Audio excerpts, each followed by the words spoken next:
Role sound. Scene 29, shot 3, take 1. Action.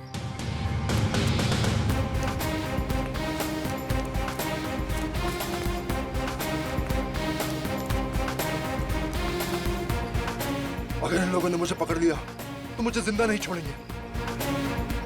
मुझे कैसे भी पुलिस को फोन कर इस ड्रग डील के बारे में इन्फॉर्म करना चाहिए। कहाँ जाऊं? हाँ हाँ, फोन बूथ।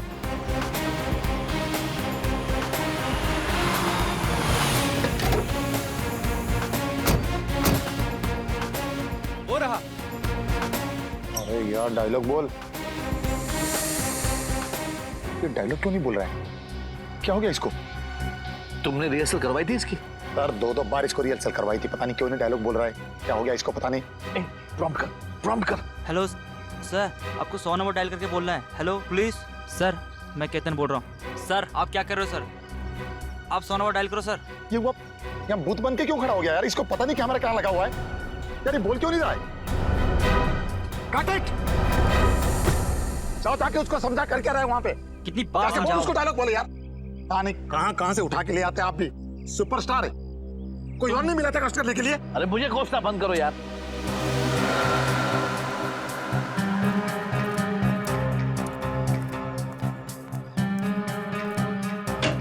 सर आप डायलॉग बोल क्यों नहीं रहे हो सर? सर सर क्या हुआ सर? सर ओ सर सर। अरे क्या हो गया इनको? लगता है बेहोश हो गए। देखो, अरे कोई डॉक्टर को बुलाओ। क्या हो गया इसे? अरे होश में लाओ इसे। अरे कोई पानी तो दो इसे। अरे इसे होश में लाओ। मेरे करोड़ों रुपए लगे फिल्म में, मैं लूट जाऊंगा, बर्बाद हो जाऊंगा। इसे होश में लाओ। सर उठिए सर। क्या हुआ सर? एक काम करो, डॉक्टर को फोन करो। कोई डॉक्टर को फोन करो। सर रौनक सर तो मर चुके सर। क्या? हाँ सर। ऐसे कैसे मर गया? अरे बल टेलीफोन बूथ पर कोई मर सकता है क्या? अभी तो अच्छा खासा डायलॉग बोल रहा था ये। मुझे लगता है जरूर इसको किसी ने मारा होगा। अभी सीआईडी को फोन करता हूँ। Hello CID.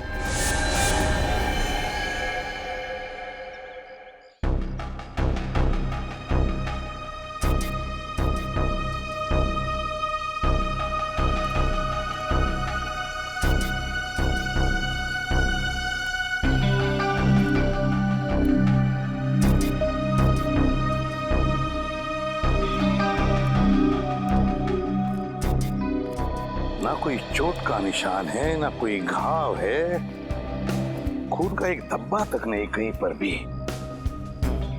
फिर भी इसकी मौत हो गई। कैसे?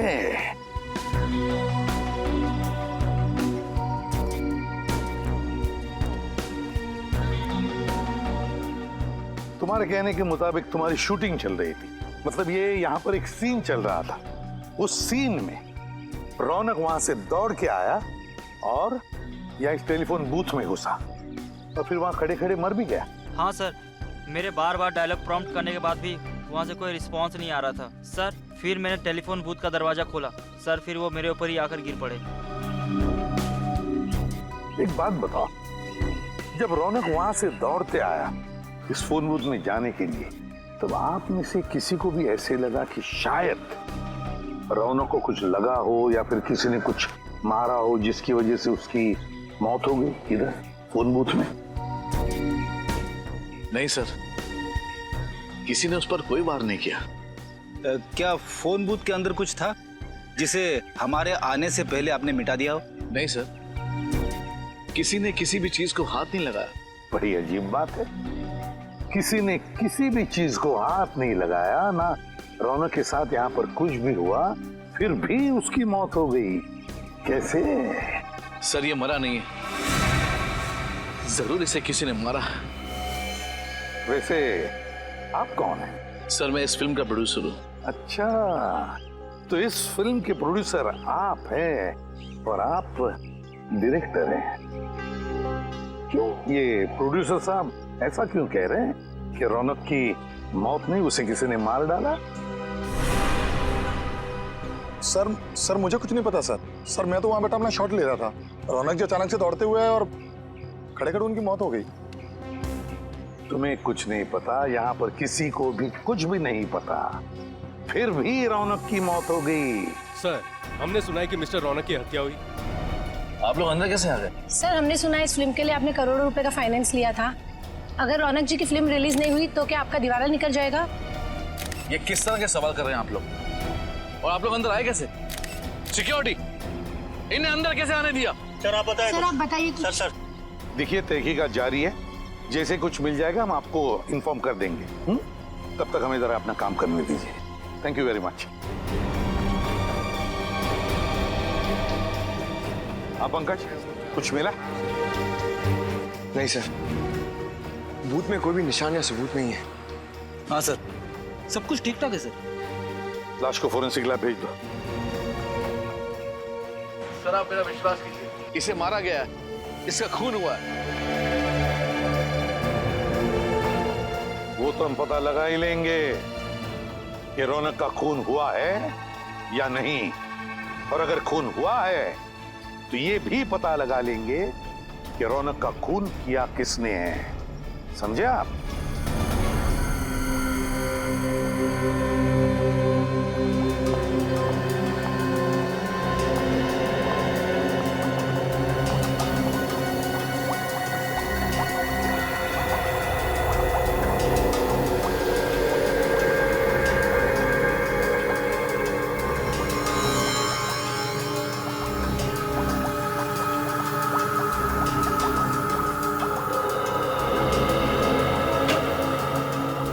डॉक्टर तारिका, इसकी मौत की वजह पता चली?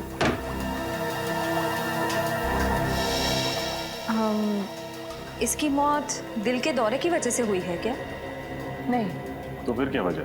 ब्रेन हेमरेज, दिमाग में खून जम जाने की वजह से मौत हुई है इसकी। लेकिन ब्रेन हेमरेज कैसे हुआ? एग्जैक्टली, इसके सर पर कोई चोट का निशान तो है नहीं। मतलब किसी ने इसके सर पर वार नहीं किया। ये बताना थोड़ा मुश्किल है।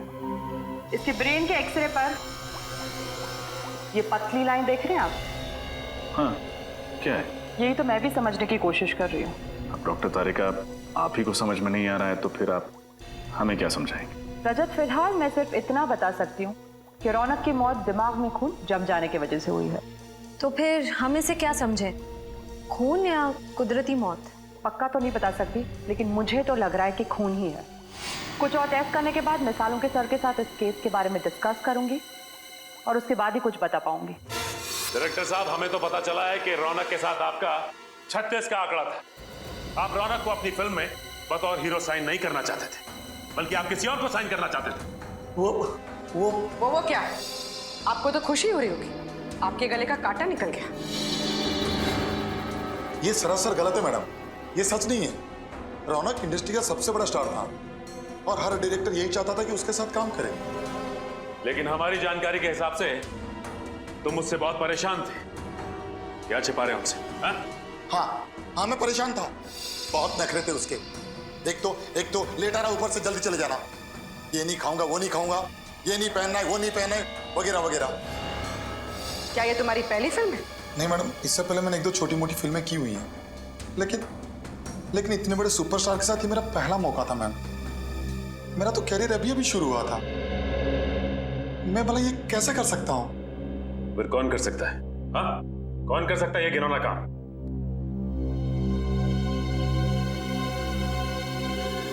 संकेत, ये क्या बकवास कर रहे हो तुम? कहीं पागल तो नहीं हो गए? मैं पागल नहीं हूँ सर, आप इनसे खुद ही पूछ लीजिए। उस दिन ये किसी बात को लेकर मेकअप रूम में रौनक से झगड़ रहे थे। क्या इनका और रौनक का झगड़ा हुआ था आपस में? जी सर। तुम्हारा दिमाग खराब तो नहीं हो गया? जो मन में आए वो बके चले जा रहे हो। देखिए सर, मेरे और रौनक के संबंध बहुत अच्छे थे, बल्कि मेरे पिताजी ने रौनक के पिताजी के साथ काम भी किया था। मैंने रौनक को खुद इस पिक्चर के लिए साइन किया था, क्योंकि मैं ये बात जानता था कि रौनक अगर ये फिल्म करेगा तो मेरी फिल्म सुपरहिट हो जाएगी। वो मुझे टाइम नहीं दे रहा था, और उस दिन तो ये क्या रौनक, डेट्स नहीं है, टाइम नहीं है, तुम मेरे साथ ऐसे कैसे कर सकते हो? मैंने कहा ना, डेट्स नहीं है मतलब डेट्स नहीं है। प्लीज मेरा दिमाग खराब मत कीजिए आप। दिमाग तो मेरा खराब हो रहा है। रौनक, तुम इतने अनप्रोफेशनल कैसे हो सकते हो? याद है तुमने एग्रीमेंट साइन किया मेरे साथ। देखो, मैं सिर्फ फिल्म में एक्टिंग के पैसे लेता हूँ। ये टीवी के रियलिटी शोज में जा जाकर फिल्म को प्रमोट करने का वक्त नहीं है मेरे पास, समझे आप? इसका मतलब यह है कि तुम प्यार से नहीं मानोगे। ओह, तो तुम मुझे सुपरस्टार रौनक को धमकी दे रहे हो, हाँ? तुम कर क्या लोगे मेरा? अगर मुझे गुस्सा आया ना तो तुम्हारी ये जो फिल्म है ना, इसे बीच में ही छोड़ के चला जाऊंगा। रास्ते पे आ जाओगे, समझे? मैं रास्ते पर आ जाऊंगा। मैं चुटकी भर में तुम्हें बर्बाद कर सकता हूं रौनक, चुटकी भर में। बस मीडिया के सामने जाकर मैंने तुम्हारे और सुप्रिया के रिश्ते की बात बता दी तो तुम उसी समय बर्बाद हो जाओगे रौनक। रास्ते पे मैं नहीं, तुम आओगे, तुम। सुप्रिया? सुप्रिया के बारे में आप क्या जानते हैं? सब कुछ जानता हूं मैं रौनक। तुम्हारे और सुप्रिया का राज सब पता है मुझे। बस मीडिया के सामने जाकर मुंह खोलने की देरी है। संकेत जी, आपस के झगड़े में आप सुप्रिया को बीच में क्यों ला रहे हैं? प्लीज आप मीडिया से कुछ मत बोलिएगा। आप जो कहेंगे मैं करूंगा। आपकी फिल्म को प्रमोट करूंगा, कुमार जी का साइनिंग अमाउंट भी वापस कर दूंगा। बट प्लीज इस राज को राज ही रखिएगा। और इस ब्लैकमेल से रौनक जी डर गए। जी, उसके तो पसीने छूट गए थे। वो मुझे मुंह मांगी डेट्स देने के लिए तैयार हो गया था, पूरी तरह से कोऑपरेट करने के लिए तैयार हो गया था। अब आप ही बताइए सर कि मैं अपने ही हीरो का खून क्यों करवाऊंगा? और ये औरत सुप्रिया कौन है जिसका नाम सुनते ही रौनक इतना घबरा गया था? इन दोनों का क्या संबंध है आपस में? सर क्या संबंध था ये तो मैं नहीं जानता। एक दिन रौनक मेरे साथ ऑफिस में बैठा हुआ था, फिल्म्स के डायलॉग का नरेशन चल रहा था कि अचानक ये औरत जबरदस्ती मेरे ऑफिस में घुस आई। वो रौनक से मिलने की जिद करने लगी। वो बहुत गुस्से में थी, चिल्लाने लगी, मेरे ऑफिस में तमाशा खड़ा करने लगी। उसे देखते ही रौनक का चेहरा सूख गया। वो उसके सामने कुछ बोल ही नहीं पा रहा था। फिर उसके साथ अकेले में बात करने के लिए रौनक उसे खींचकर दूसरे कैबिन में ले गया। मतलब आपने उन दोनों की बातें नहीं सुनी? जी नहीं, पर मैं ये समझ गया कि रौनक कोई बहुत बड़ा राज छुपा रहा है। इसलिए मैंने उसे झूठ मूठ कह दिया कि मैंने दरवाजे के बाहर उसकी सारी बातें सुन ली है और मुझे उसके राज का पता चल चुका है। तो ये बात है। आपके पास इस सुप्रिया का एड्रेस तो होगा ना? जी है।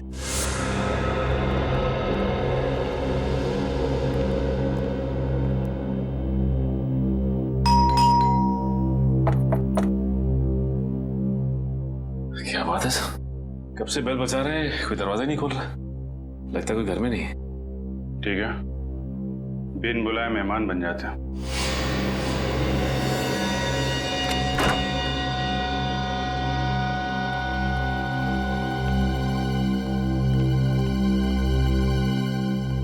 अच्छी तरीके से घर चेक करते हैं, देखो कुछ मिलता है क्या?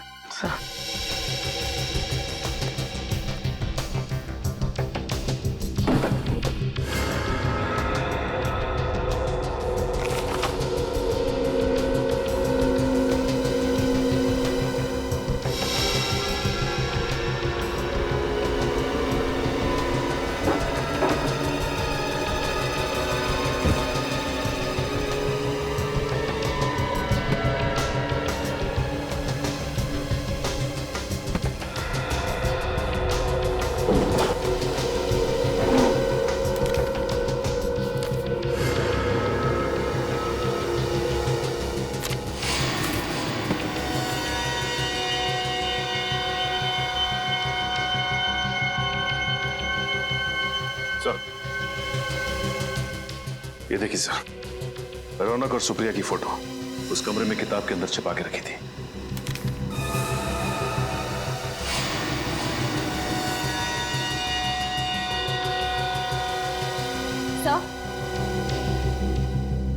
सही है, देखिए।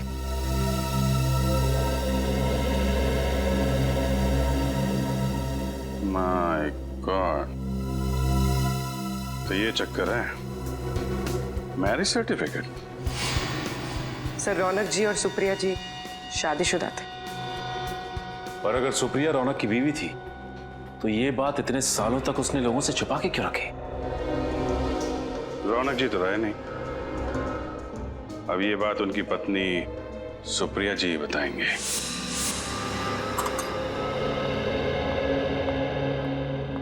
मैम। यस प्रिया। कान की स्किन मैंने चेक की है, वहाँ कहीं मुझे गन पाउडर नहीं दिखा। ओके।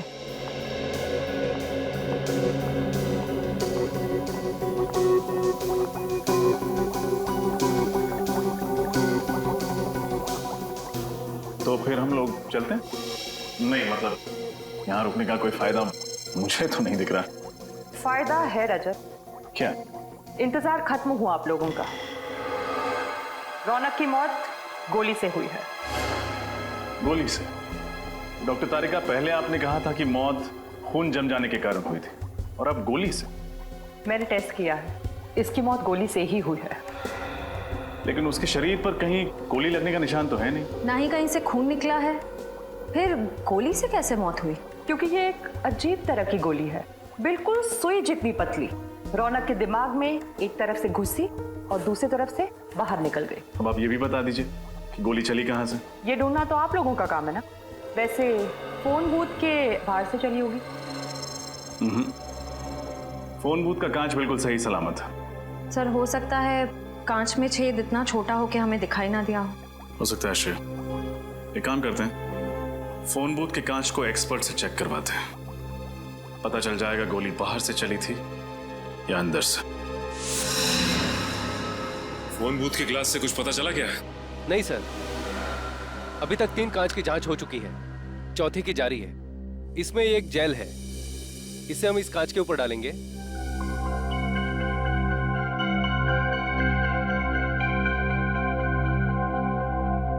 इस कांच पर फैलाने के बाद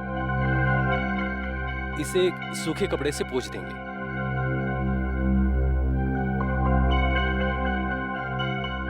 अगर कांच में कहीं भी कोई क्रैक या छेद हुआ तो ये जेल उस कांच के अंदर जाकर अटक जाएगा और हमें पता चल जाएगा कि इस कांच में वो छेद कहां पर है। सर, हमने टेलीफोन बूथ को अच्छी तरह से चेक किया था, अंदर कोई सुराग नहीं था।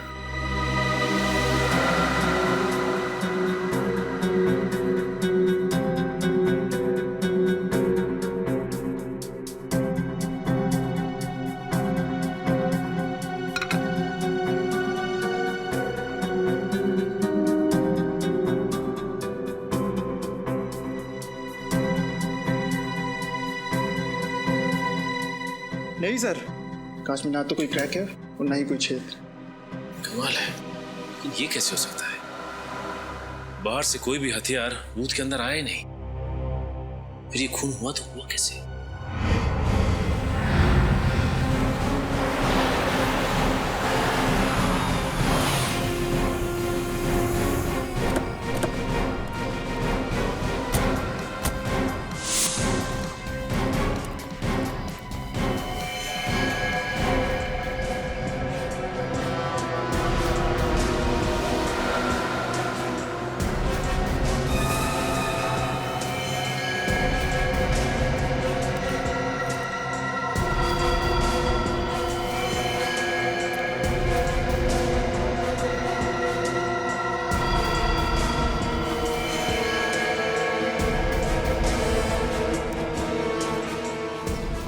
चकनाके के 3 ऑफिसर्स को मार दिया,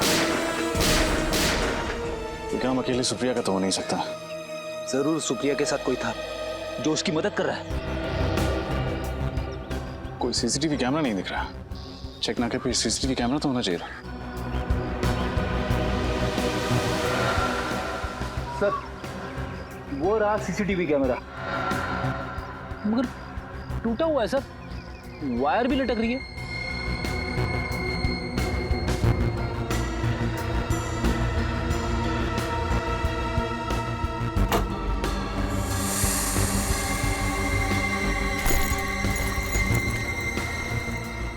लेडीज बैग, शायद सुप्रिया की होगी।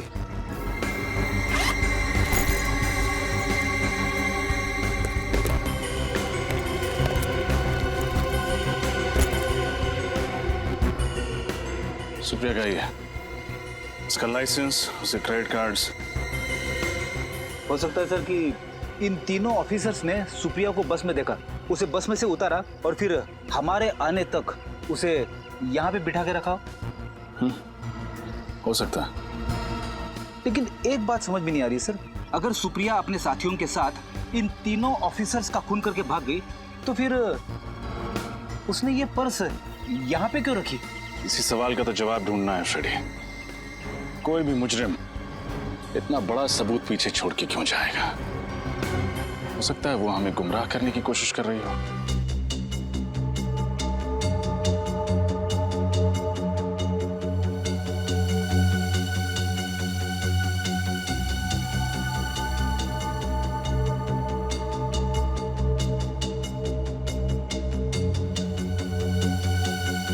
अब तारिका, वो सुई जैसी गोली रौनक के एक कान में घुसी और दूसरे कान से निकली, और निकली बड़ी तेजी से। जाहिर सी बात है वार दूर से ही हुआ होगा। एक मिनट, नहीं रजत, वार दूर से नहीं हुआ। तो फिर कहां से हुआ? एकदम नजदीक से, फोन बूथ के अंदर से। लेकिन डॉक्टर तारिका, हमने पूरा फोन बूथ चेक किया था, कांच भी सही सलामत थे। फिर कहीं वो गोली इस फोन के रिसीवर से तो नहीं निकली थी? नहीं श्रेया, रिसीवर से गोली नहीं निकली थी, क्योंकि रौनक को दाएं कान में से गोली घुसी और बाएं कान से गोली निकली, और उसने रिसीवर अपने बाएं कान में पकड़ के रखा था। यानी जो कुछ भी था जिसमें से वो गोली निकली थी वो दाएं कान के करीब था। हाँ, हमें फिर से उसी जगह जाना पड़ेगा जहां पे रौनक की लाश मिली थी।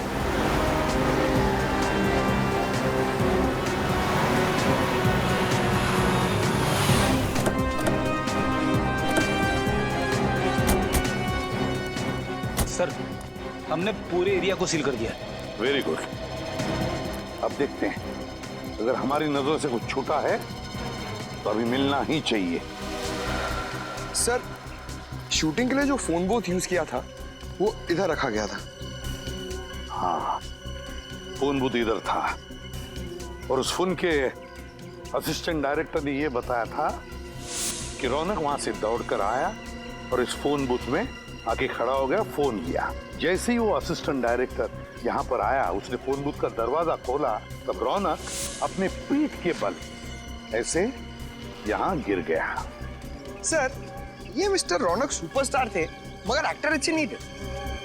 पंकज, हम यहाँ रौनक के एक्टिंग के बारे में डिस्कस करने नहीं आए, समझे? नहीं सर, मेरे कहने का मतलब था कि उनको कभी डायलॉग याद ही नहीं रहते थे, इसलिए तो वो ईयरफोन पहनते थे डायलॉग प्रॉम्प्ट सुनने के लिए। क्या कहा तुमने? ईयरफोन? ईयरफोन?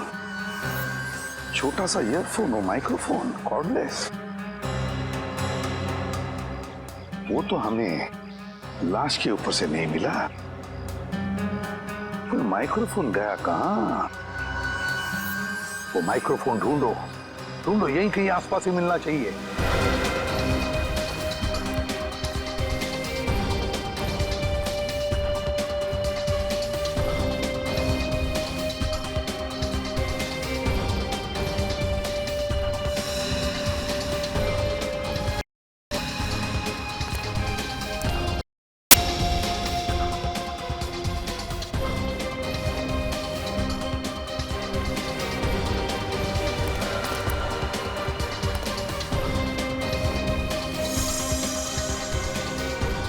सर, ये देखिए सर।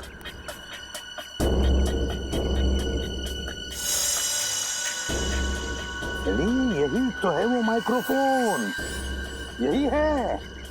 उठाओ इसे, संभल के, ध्यान से।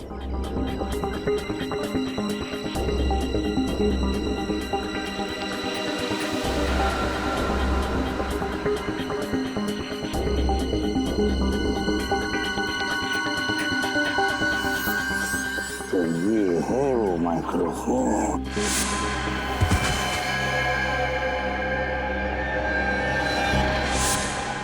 देखो कितना छोटा सा माइक्रोफोन है, कितना छोटा सा। लगता है कुछ गड़बड़ है इस माइक्रोफोन में। जरा मैग्नीफाइंग ग्लास देना तो।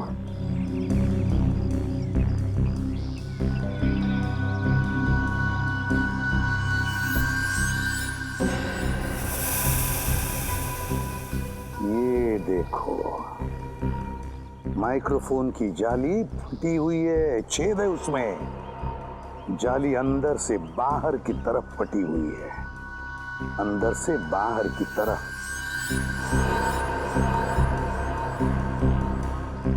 अंदर से बाहर की तरफ फटी हुई है, इसका मतलब है इस माइक्रोफोन के अंदर कोई ऐसी चीज फिट की गई थी जो बड़े जोर से अंदर से बाहर की तरफ आई।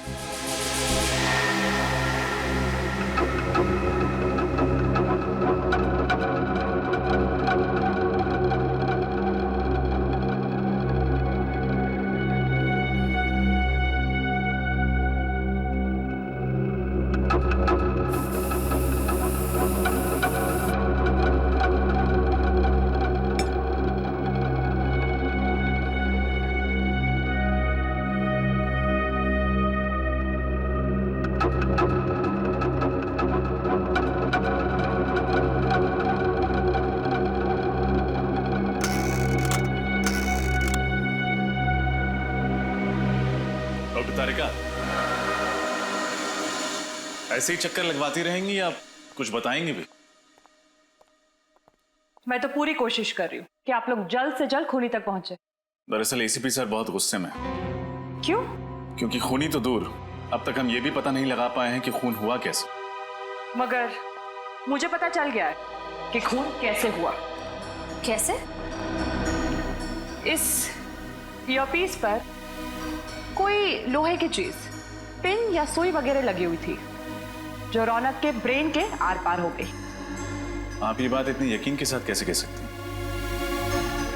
इस ईयरपीस पे ये छोटा सा छेद तो आप लोग देख रहे हैं।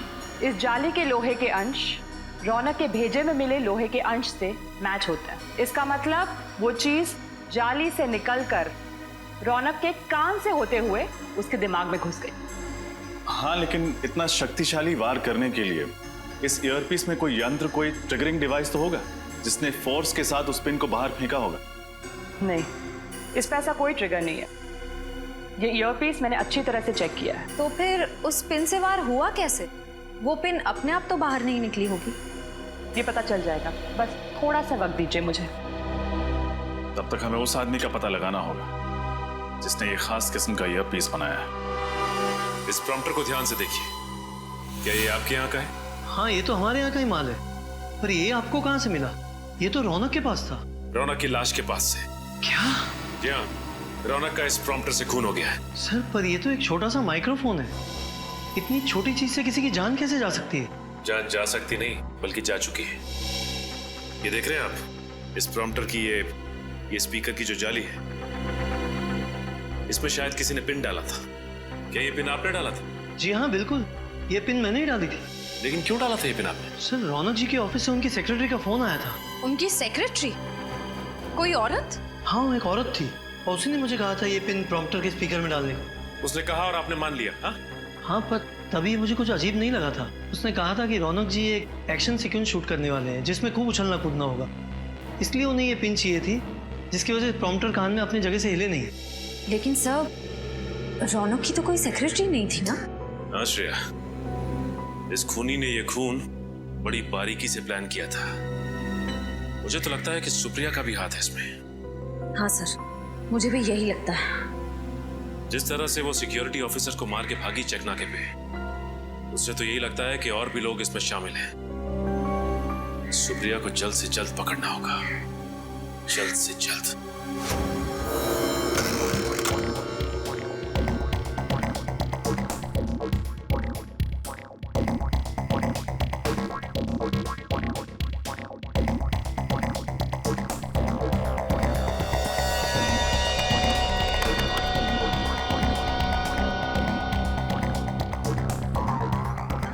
डॉक्टर तारिका, उस ईयरपीस में कोई यंत्र था या नहीं, कुछ पता चला? नहीं श्रेया, यंत्र ईयरपीस में नहीं बल्कि फोन के रिसीवर में था। फोन के रिसीवर में? लेकिन आपने तो कहा था कि सुई दाएं कान से घुसकर बाएं कान से बाहर निकली और रौनक ने फोन का रिसीवर बाएं कान पे पकड़ा था। तो फिर यंत्र फोन के रिसीवर में कहां से आया? दरअसल सुई ईयरपीस से बाहर फेंकी नहीं बल्कि फोन के रिसीवर से खींची गई थी। खींची गई थी? मतलब? आइए मैं दिखाती हूँ।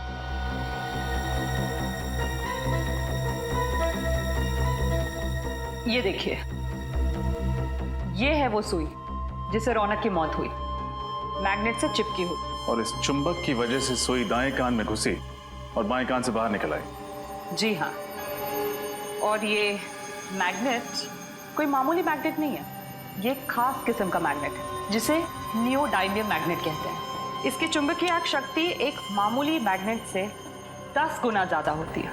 और इसके अलावा इस मैग्नेट पर ये बैटरी भी लगी हुई थी अलग से, जिसकी वजह से ये शक्तिशाली मैग्नेट और भी पावरफुल हो गया। और पावर बढ़ जाने की वजह से ये सुई आसानी से मैग्नेट की ओर खिंच गई। हाँ, और फोन के अंदर इस मैग्नेट में जा चिपकी, इस वजह से हमें दिखी भी नहीं। सर इतनी खतरनाक प्लानिंग, ये काम तो किसी इंजीनियर का ही हो सकता है। सही कहा तुमने श्रेया, इंजीनियर। सुप्रिया भी तो इंजीनियर ही है ना? वो एक गाड़ी बनाने वाली फैक्ट्री में काम करती है। हाँ सर। सर मुझे लगता है हमें सुप्रिया से पूछताछ करनी चाहिए। हाँ श्रेया, सुप्रिया से भी और उस आदमी से भी जो ये खास किस्म का मैग्नेट बेचता है। सर 2 दिन से मेरी बेटी लापता है, उसका फोन भी नहीं लग रहा। उसके घर पे पता किया तो उसकी कोई खबर नहीं मिली। इसी सिलसिले में हम आपसे बात करने आए हैं। हमें शक है कि सुप्रिया ने रौनक जी का खून किया। क्या? नहीं, ये नहीं हो सकता सर, ये नामुमकिन है। क्यों नहीं हो सकता? क्योंकि सुप्रिया तो रौनक की पत्नी। ये बात हमें पता है। देखिए, कुछ और लोग भी मिले हैं सुप्रिया के साथ जो उसकी मदद कर रहे हैं। सुप्रिया चेक नाके पे पकड़ी गई थी, वहां पे 3 पुलिस वालों को मार के वो लोग फरार हो गए। नहीं सर, ऐसा नहीं। आप मेरी बेटी पर गलत इल्जाम लगा रहे हैं। वो किसी का खून कर ही नहीं सकती। अरे रौनक का तो कभी नहीं। वो दोनों तो एक दूसरे से इतना प्यार करते थे, कॉलेज में दोनों इकट्ठे पढ़ते थे सर, और पढ़ाई खत्म होने के बाद दोनों ने शादी कर ली। अगर ऐसी बात है तो फिर रौनक जी ने अपनी शादी की बात दुनिया वालों से छिपाई क्यों नहीं बताया कि सुप्रिया उनकी पत्नी है? क्योंकि सर उसे ऐसा लगता था कि एक शादीशुदा लड़का सुपरस्टार नहीं बन सकता, और इसलिए उसने अपनी और सुप्रिया की शादी सबसे छुपाई। सुप्रिया को भी कोई शिकायत नहीं थी। और 2 साल पहले। क्या हुआ 2 साल पहले? वो रौनक ने ड्रग लेना शुरू कर दिया था। उसको ड्रग की बुरी आदत पड़ गई थी। क्या? ड्रग्स लेने की आदत? हाँ सर, वो उसने जब से ड्रग लेना शुरू किया तो उसने सुप्रिया को मारना पीटना शुरू कर दिया, और फिर सुप्रिया से ये सब सहन नहीं हुआ तो उसने रौनक को छोड़ दिया और मेरे घर पर रहने के लिए आ गई। फिर 2 महीने पहले रौनक अचानक से हमारे घर में आया, और वो एक अच्छा इंसान बन चुका था, और उसने सुप्रिया से वादा किया कि मैं अब ड्रग कभी नहीं लूंगा। तो सर वो तो दोनों बहुत खुश लग रहे थे, खुशी खुशी रह रहे थे। ठीक है, अभी हम लोग चलते हैं और जरूरत पड़ेगी तो आपसे दोबारा मिलेंगे। Thank you. ऐसा लगता है कि सुप्रिया की माँ ठीक कह रही है। हो सकता है।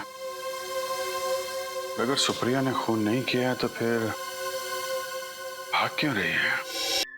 हाँ हाँ सर, नहीं सर, कम से कम 50 पीस का ऑर्डर देना होगा। हाँ नहीं, मैं डिलीवरी तो सर क्या है, डिलीवरी के लिए आपको अपने बंदे को भेजना होगा। ठीक है, मैं ऑर्डर लिख लेता हूँ, don't worry. Thank you. Excuse me. जी कहिए। हम लोग सीआईडी से। जी कहिए। इस मैग्नेट को ध्यान से देखिए। क्या ये आपके यहाँ से सप्लाई किया गया? जी हाँ सर, बिल्कुल सर, ये बहुत ही बढ़िया क्वालिटी का मैग्नेट है और ये आसानी से नहीं मिलता है। अच्छा, ऐसा क्या खास है इसमें? सर ये मैग्नेट बहुत ही पावरफुल है, अर्थ मैग्नेट। लेकिन इस मैग्नेट के बारे में सीआईडी क्यों पूछताछ कर रही है? मैग्नेट से किसी का खून हो गया। क्या? खून इस मैग्नेट से? सर ऐसा कैसे मुमकिन है? देखिए ये तो मुमकिन है, लेकिन आप फिलहाल ये बताइए कि ये मैग्नेट आपने किसको सप्लाई किया था?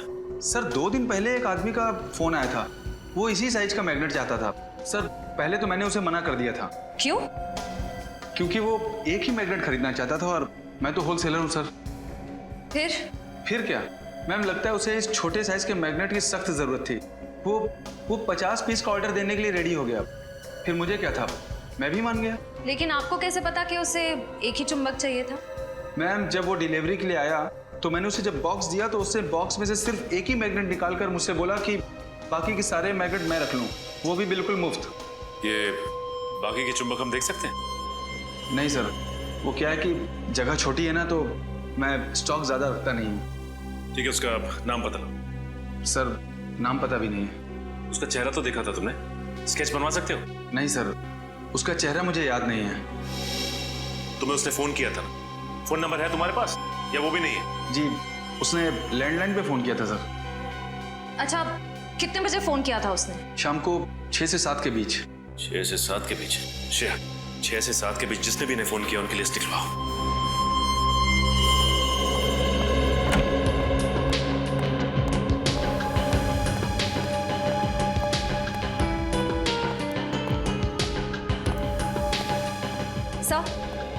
सर मैंने उस मैग्नेट सप्लायर के सारे कॉल रिकॉर्ड्स चेक किए। इस सीडी में वो सारे नंबर्स हैं जिनसे उस मैग्नेट सप्लायर को उस शाम कॉल्स किए गए थे।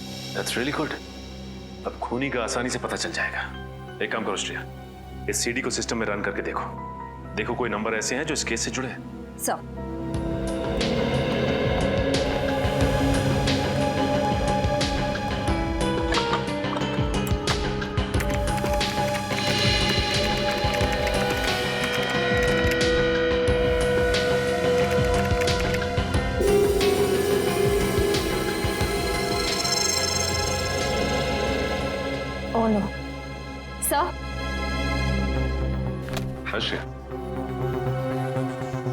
इसका नंबर है?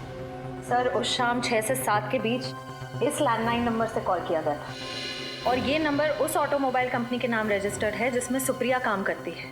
ये क्या चक्कर है? मगर सुप्रिया की माँ को तो पूरा यकीन है कि सुप्रिया बेकसूर है। हाँ सर, और रौनक की मौत से सुप्रिया को कोई फायदा नहीं होने वाला था। इनफैक्ट 2 महीने पहले दोनों में सुलह भी हो गई थी।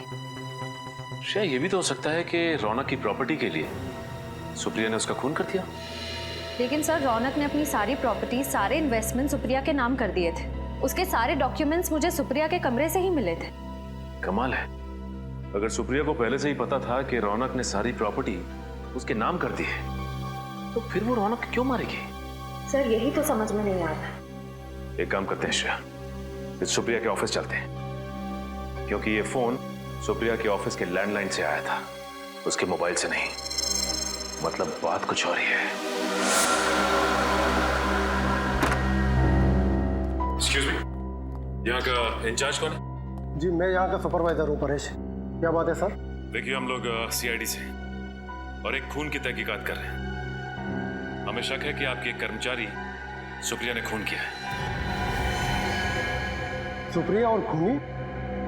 मुझे विश्वास नहीं हो रहा है सर। देखिए आपको विश्वास हो ना हो, लेकिन सुप्रिया ने अपने पति का खून किया है।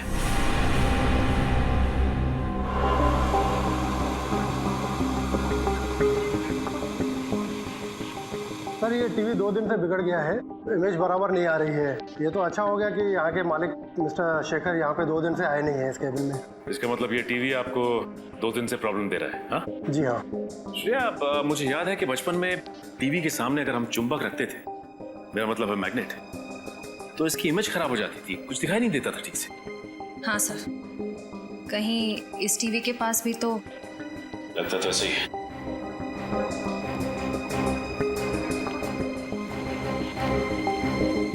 ये आप क्या कर रहे हैं सर?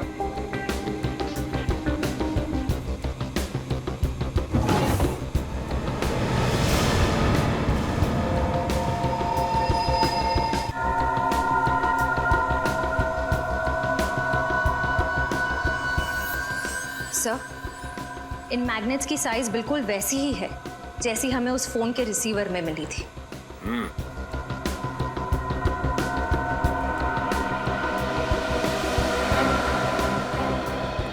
ये मैग्नेट यहाँ पे कहाँ से आए? सर मैं नहीं जानता ये मैग्नेट कहाँ से आए। मैंने पूछा ये मैग्नेट यहाँ पे कहाँ से आया था? क्या जरूर कोई ना कोई आया था? सर 2 दिन पहले मिस्टर शेखर आए थे यहाँ पे रात को ये मैग्नेट्स लेकर।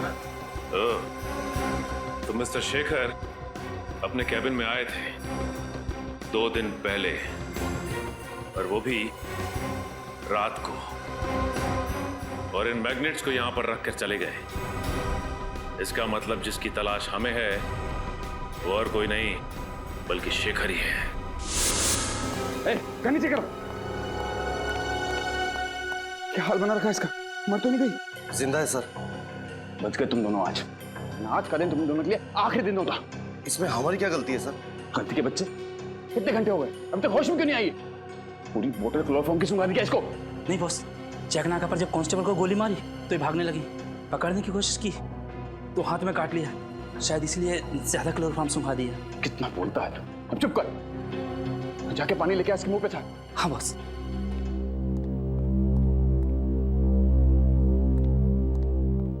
आराम से, प्यार से।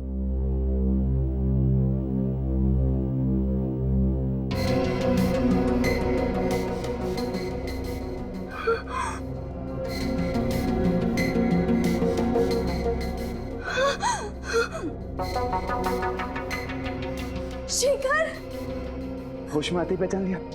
सही कहा तुमने, सही मायने में आज पहचाना है तुम्हें। क्या करूं डार्लिंग, मैं मजबूर था। वो कहते हैं ना, प्यार और जंग में सब कुछ जायज है। मुझे माफ करना प्लीज।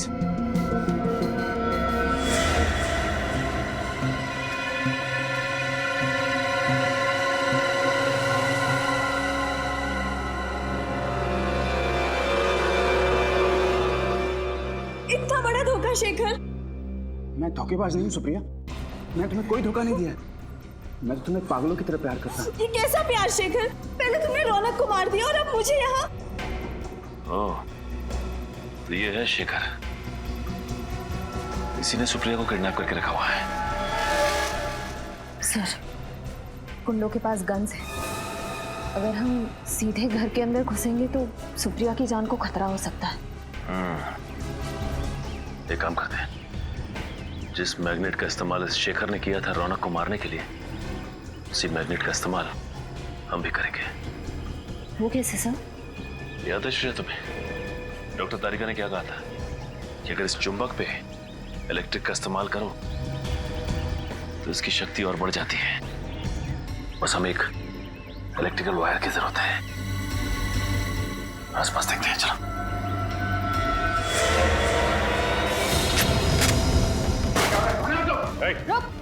क्या हो रहा है? कौन है आप लोग? सीआईडी।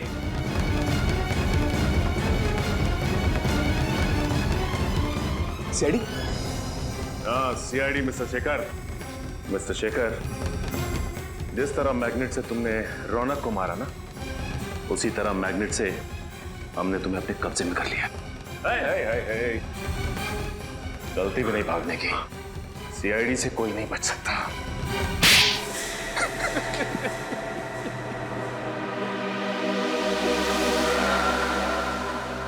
मैं सुप्रिया को पागलों की तरह चाहता था, लेकिन जब उसने मुझसे शादी करने के लिए इनकार कर दिया तो मुझे बहुत गुस्सा है। मगर सुप्रिया तो शादीशुदा थी ना, उसकी रौनक से शादी हो चुकी थी। जानता था मैं सब, मगर सुप्रिया को मैंने 2 साल तक रोते बिलखते देखा था।